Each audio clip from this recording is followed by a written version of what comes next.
Hey everybody, Jim King with King Piers and our King Pier team out here in Overland Park, Kansas. This is 7 King Pier 2 project. We got one going on that wall, one going on that wall underneath the footing, and 5 underneath this back frost footing.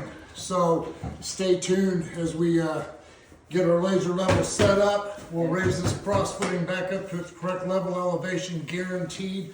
This is kind of an interesting project because this is a townhome, and right next door is our competitor's KC Foundation Repair.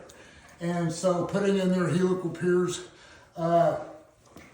they've already jackhammered the floor without a saw cut, and that's basically destroying the basement floor. So stay tuned. We do it totally different. I love this. Wish everybody success, but by golly, we're not getting paid to tear up houses. We're getting paid to make them better. That's the way I think, and I would never just jackhammer a hole in concrete without a saw cut first. So stay with me. King Piers, 816-521-8915.